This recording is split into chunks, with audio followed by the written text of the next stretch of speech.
You were clinically dead 9 months ago. Overseen and conceived by the Russo brothers of Marvel fame, the Extraction films are an example of a dwindling breed, the big-budget, super-violent adventure.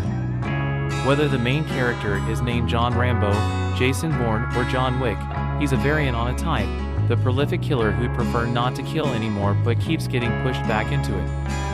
He has a tragic past and is grieving over it. And he's played by a guy who's so ferocious in violent scenes that you believe that he could take 100 blows to the head, face, and torso, plus a gunshot, a knife wound, and a grenade concussion, and keep going. Critic Robert Brian Taylor calls these movies part of the sad action hero canon. Chris Hemsworth is its most notable new member.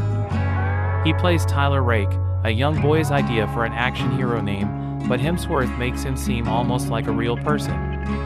He's a tremendous physical actor. And he's played by a guy who's so ferocious in violent scenes that you believe that he could take 100 blows to the head, face, and torso, plus a gunshot, a knife wound, and a grenade concussion, and keep going. Critic Robert Brian Taylor calls these movies part of the sad action hero canon. Chris Hemsworth is its most notable new member. He plays Tyler Rake, a young boy's idea for an action hero name, but Hemsworth makes him seem almost like a real person. He's a tremendous physical actor. Possibly as good as Schwarzenegger and Stallone in their primes, but with more range. He's played a scheming male bimbo, a legendary computer hacker, a depressed mercenary, a 19th century whaler, a cult leader, and the mighty Thor, all convincingly. He's got a bit of the young Sean Connery's self-aware swagger as well. But there's also a buried sadness to him, and that's what the Extraction films dig out. Tyler used to be a Special Forces soldier with the Australian Army. He chose to go to Afghanistan for yet another tour of duty while his son was battling an incurable disease and was not present when the boy died. Then his marriage fell apart and he became a mercenary. Guilt over husbandly and parental failure is as much of a driving force in the Extraction franchise as amnesia in the Bourne films and mourning in the John Wick series. Tyler's adventures are redemption stories set in action movie purgatories filled with shadow versions of the hero.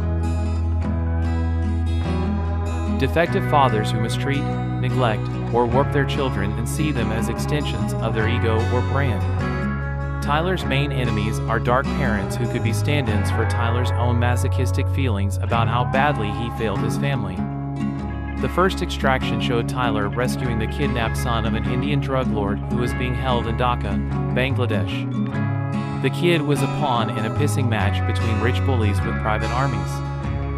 In accepting the mission, Tyler sort of offered himself up a karmic punching bag, absorbing punishment for his past mistakes in an urban hellhole purgatory.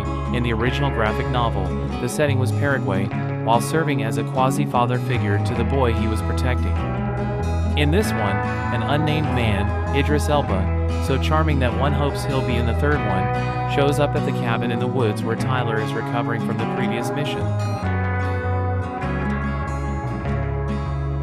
And delivers a message from his ex-wife, who, as it turns out, is Georgian.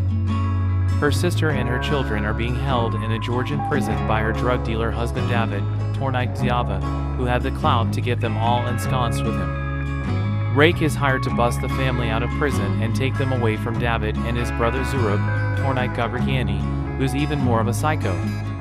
Complications ensue. The first is an uninterrupted 21-minute action sequence following Tyler and the family through a wild prison break and onto a train that's chased across the tundra by helicopters filled with armed thugs in body armor.